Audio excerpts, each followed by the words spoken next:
Hello, I'm Edmund Demarche. I'm with Professor Mohammad Marandi from the University of Tehran. Professor Mohammad Marandi, thank you for joining the Trends Journal. Thank you very much for inviting me. There seems to be some kind of lost in communication headline writing in the West. The big story on Drudge Report last night was Iran stating that it is already at war it's waging total war against the US, Europe, and Israel. And the first story that came out about that subject, at least in the West, happened about 24 hours before that, where it translated the Iranian president saying that the West and Israel is at war with Iran. So is this some kind of lost in translation moment that we're having in the West? Obviously, for the reading public in the United States, it's a lot different from one to the other. Can you explain to us what the Iranian president said? It's intentional. Nothing has been lost in translation. This is a media that's largely, if not completely, controlled by Zionists. They dictate what is written, and it's becoming even worse now. Like what you've seen in CBS, only doesn't change anything substantially. CBS was always, for example, anti-Iran and pro-Israel. Now it's a touch more pro-Zionist than before. It's not as if there's been some huge shift. So anything that you read in any media outlet, mainstream, legacy media outlet, in the United States about Iran, it will, 99 out of 100 times, it will be a combination of disinformation and misinformation, or just sheer disinformation. So the president said the obvious, that basically the United States, the Europeans, and the Israeli regime are at war with the Iranian people, just as they've been at war with the Syrian people, the Palestinian people, the Lebanese people, people of Yemen. They are at war with the Iranians. And Western media, American media, changes this at a time when Netanyahu is coming to town, so as to strengthen his argument. I saw something today in this Zionist-controlled media outlet. I don't look at the website, but someone sent me a link where a media outlet called Iran International, which is just pure disinformation and hostile to Iran and the Iranian people. It said that Iran is now, their sources or something like that, sources or intelligence says that the Iranians are now putting chemical and biological weapons into their missiles. We know what this is all about. It's about, it's just like Iraq in 2003. So anything that you hear in Western media or anything given out by Western governments, don't take it seriously. Can you talk to me about this all stems from a report earlier this month on NBC News, and they broke the story about Israel being unhappy with Iran's ballistic missile production. And I guess the argument there is that if Iran's missile systems and capabilities get too strong, they're not going to be able to stop its nuclear program in the future. I guess that might be the argument that Netanyahu is bringing forward to Trump. There's a person from a think tank by the name of Trita Parsi who said this is the equivalent. He kind of mocked the idea of that, and he said this is the equivalent of bombing a cutlery factory in Tehran because of the dangers of kitchen knives. I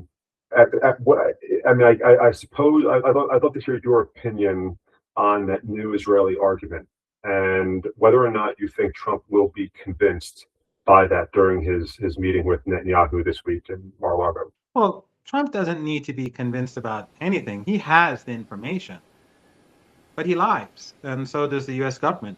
So does Israel.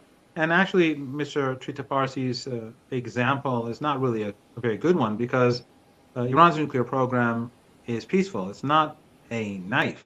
Actually, I've begun a series on Al Mayadeen TV, a weekly series, and in one of them, the most recent one, I did a 21-minute monologue on the Iranian nuclear program and its history. And I point out that the program was initiated by the Americans. And before the revolution, the Iranians were building their infrastructure very expensive, too expensive. The Iranians back then under the Shah were sort of like the Arabs on the other side of the Persian Gulf, just throwing away their money and getting expensive goods from the West and being ripped off all the time. That's what the Shah was doing. But they were building an infrastructure. The French, the Germans, and the Americans were at the forefront. And then when the revolution happened, they stopped, and then they tried to block Iran's nuclear program. And the International Atomic Energy Agency has never said and has never shown any evidence that Iran's nuclear program has ever been anything but peaceful. And Iran had numerous agreements with the West, which I explain in that show. People can find it on Mayadeen English, both on YouTube and Twitter, and I guess elsewhere. It's called Demystifying Iran. Every time the United States and the West, they disregard their commitments, and the Iranians abide by their commitments. And it's not just the JCPOA. So Iran is demonized because Iran is independent. If it's not the nuclear program, it's the missile program. If it's not the missile program, it's terrorism. If it's not terrorism, they'll make up something. But the problem that Iran has is that it is independent and that it is opposed to ethno-supremacism and ethnic cleansing. That's it, basically. Does the United States care about democracy? Of course not. They support dictators across the world. That's been a very old tradition. In our region, they support all the dictatorships on the other side of the Persian Gulf. They're all family dictatorships, every single one of them. And then if you go to Jordan and Egypt and across the Arab world, all these dictatorships are preserved with Western support. But they don't care about democracy. Do they care about human rights? Of course not, because the Israeli regime and many of these dictatorships, but the Israeli regime slaughters people. They're carrying out a Holocaust, but there are no sanctions. There's no punishment. There are only apologists in the Western media trying to justify the slaughter of women and children. And now, as we speak, people are being killed and people are being denied food and medicine in Gaza. Back then, the excuse was that there's fighting going on. Now there's no fighting, but they're not allowing food and medicine and supplies to get in, but Western media has walked away and they're looking elsewhere. So none of this is based on truth or reality. That their narratives. The reality is that in 1979 there was a revolution. People wanted independence because the U.S. and the U.K. brought the Shah to power through a coup and then created a dreaded secret police called the Sabak. And after the revolution, Iran was supporting the resistance in southern Africa against apartheid and the Palestinian people against the apartheid regime in occupied Palestine. These are the issues that bother and anger the United States. And you know better than I that the entire Western media apparatus is owned and controlled by oligarchs, the super wealthy, and ultimately they have the same thing. They say the same thing. If the Democrats, they may fight with the Republicans on minor issues at home, but if the Republicans bomb a country, the liberal media will support it.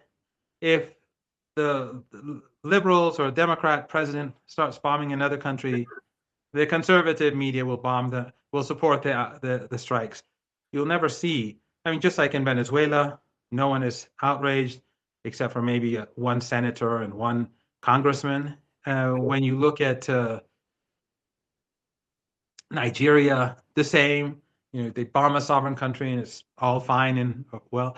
And I remember when Trump first bombed Syria in support of ISIS and Al Qaeda, immediately the media, his opponents, who were saying he was an agent of Putin back then, started praising him. And I remember they would say that he's finally become the US president. And one person, I forget his name, said, "We're guided by the beauty of our weapons," or, this is just how it is. So one shouldn't take anything that comes from Western media seriously. And the Iranians are preparing themselves. I don't know if there will be military conflict because Iran is far more prepared now than it was back then. And the United States has lots of trouble. It's gathered its navy off the coast of Venezuela, and can't just move everything around overnight. It is losing the war in Ukraine, regardless of the fact that Trump is trying to distance himself from the war. But when Ukraine loses, it will be a catastrophe for NATO, the EU, and the United States. And in our region, the outrage, and across the world, the outrage against the Israeli regime is very much there. So any conflict with Iran under current circumstances, and with the problems that the United States has at home over the economy, and of course Trump's problems with Epstein and all that, it makes it very difficult. But that doesn't mean it won't happen. It's possible, and that's why the Iranians are preparing themselves. Yeah, because I saw back to your point about how the mainstream media celebrates these, war efforts. If you look at the Daily Mail right now, their cover is Christmas delivery, and it's about Venezuela being bombed in its first airstrike, the U.S. first airstrike on Venezuela. And I'm like, see, look that's how media presents these things. Yeah. It's a Christmas delivery, a bomb. The Catholic country. Yeah, You know, yeah. Venezuela, as I'm sure you know, Edmund, and I'm sure your viewers who are politically aware know, Venezuela is a Christian country. I've been to Venezuela multiple times. It is predominantly Catholic. The government is actually much more, how should I put it, much more open to speaking, government leaders, the president speaking about Christ, Jesus, God, than European leaders are. So expressing religiosity in Venezuela by the state is much greater than in Europe, and probably the United States and Canada. So their Christmas gift is to bomb these fishermen and these people on boats who probably for the most part, if have nothing to do with drugs. And we all know that the boats that were destroyed, none of them can reach the United States. And the United States has never produced any evidence that any of them contain drugs. I read somewhere that the U.S. Coast Guard, when it boards ships, 25 to 30% of the boats, they're clean. That's the Coast Guard, whose job is to check boats off the coast of the United States. These boats are off the coast of Venezuela, very far away. So obviously they don't have the sort of intelligence that the Coast Guard would have off the coast of the United States. So if it's 20, 25, 30% off the coast of the United States, assuming that there really isn't some sort of intention to bomb boats that have drugs, which would be illegal anyway and murder anyhow. But even if that intention existed, then we can assume that the number of boats that are completely clean and have nothing to do with drugs are well over 25 and 30%.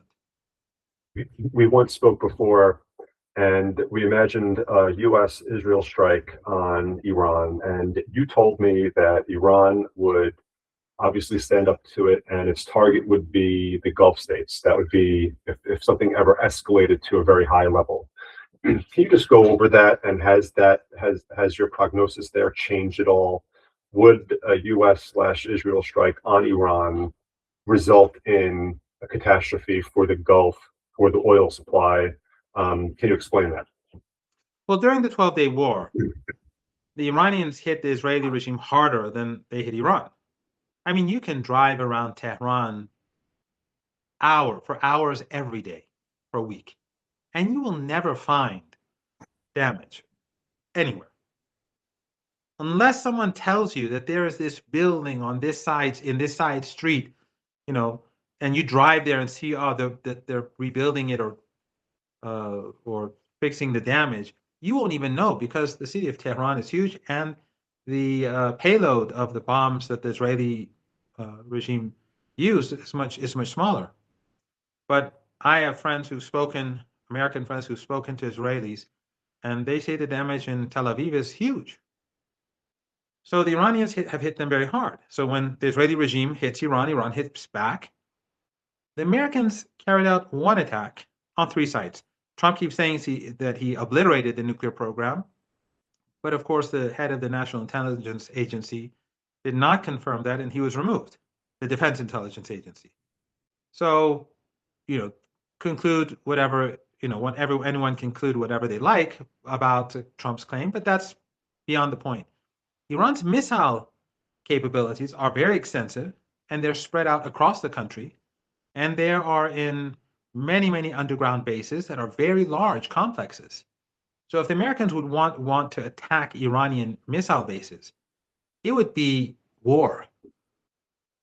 And and when the Americans struck Iran once, the Iranians struck back at Qatar, the US base there, and did severe damage.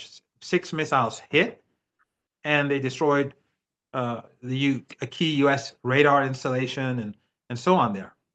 But if there's a war, then Iran will do to the US much more damage, infinitely more damage than last time around. And one has to remember that Iran's military its missile and drone capabilities is not focused on Israel.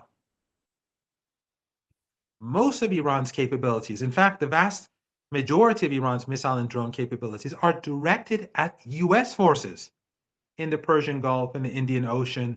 Why? Because the United States has been threatening Iran with invasion and attack for 3 decades. So Iran has huge numbers of short-range missiles, medium-range missiles in underground bases that have nothing to do with the Israeli regime. And they're spread out across the Persian Gulf region. And therefore, and drones. So if the United States wages war, then all these regimes, they are complicit. How can they not be complicit? They host bases of the enemy that's waging war. So that would mean a catastrophe for the global market. I've been saying this for years. So if the United States goes the United States goes to attack Iran and wages war on Iran, then I think that's the end of the global economy. I think that will make 1929 look like a mild recession or a recession. Also, from my understanding, and I don't have this from military sources it's not anything secret. It's just from people who I know who are usually not ill-informed, but it's not insider information, that Iran is developing and has been very swiftly developing or expanding bases, underground bases, in the east and the northeast of the country. And it's installing longer range missiles there. So in future, Iran will have more options to fire from deep inside Iran. And that means that any attack on Iran would have to go deep inside the country. So in the past, for example, the Israelis would, let's say if they wanted to fire missiles from Syria or from Iraq, now they'd have to go far deeper. And that would put them more at risk. And the same would be true with the Americans. But the main issue is that Iran's focus is on the Persian Gulf and the Indian Ocean and the Strait of Hormuz. And the Persian Gulf is not wide, and Iran owns half of it. That's why it's called the Persian Gulf, because all the countries on the other side combined, they don't own as much as Iran does. So it is very easy for Iran to destroy everything. They've been preparing themselves, and now that we've had war, Iran knows its strengths. It's working to build on those strengths, and Iran has seen its weaknesses, and it's working to deal with those weaknesses. A war in the future would be more disastrous for the Israeli regime and whoever supports it than the war a few months ago. I read an article before we spoke from the New York Times about the Iranian economy, how the currency is at a very low point and inflation is very high. Can you explain what has Trump's sanctions, have they been effective for the Trump administration in choking Iran? He said that I think they wanted to apply a maximum pressure campaign early on in his presidency against Iran. Has he been successful in doing that? How's the economy in Iran at the moment? This is not something new. This is what Biden was doing. It was maximum pressure under Biden. It was maximum pressure under Trump before Biden. It was maximum pressure under Obama until the JCPOA. But then Obama didn't remove the sanctions that he was supposed to. He cheated Iran. So Iran, even during that brief period of time when the JCPOA was being implemented, Iran never got that benefits that it was supposed to get because Obama lied. So the U.S. has been waging war against ordinary Iranians for many years, just like in Cuba, just like in all the countries that it is hostile towards. And the New York Times and other media outlets hides the fact that this is a war against children. It's a war against the vulnerable. It's a war against families, because the target is ordinary people, just like the Israelis when they try to starve the people of Gaza, as they're doing right now. This is how the West wages war. But while it is tough for the Iranian economy, the economy is growing. And I believe that with the changes that we're seeing across the globe and the move away from the West, the US ability to sanction Iran is decreasing. So what we're seeing today is the problems that have existed for years due to the sanctions. But I think that in 2 or 3 years' time, we're going to see a very different situation. We're already seeing it happen, but it's going to take time for it to have an impact on Iranian society in a clear way. So the United States obviously will use people to create unrest. They'll try to strangle the economy, and then fund people to create chaos. That's what they always do. But that's not going to bring about any change in Iran. In fact, the only thing that it's going to do is it's going to push Iranian government to focus more on non-Western governments and to deprioritize the West even further, because they see that anything that has to do with the West, any Western embassy, any Western government, is only going to lead to them trying to harm the country. And the 12-day war, I think, actually that brought about a big shift. I think that some people in Iran, a significant number of elites in Iran, who continue to try to prioritize some sort of deal with the West, they have come to the conclusion that the West is just not trustworthy. And so we have to focus on BRICS and the Shanghai Cooperation Organization, and with developing ties with countries in the global majority. That is the new consensus, and I think that is going to have an impact in the years ahead. And my last question, Professor, is what's the feeling like in Tehran when people are just walking around the street and finding out that they may be bombed by Israel, there might be new strikes?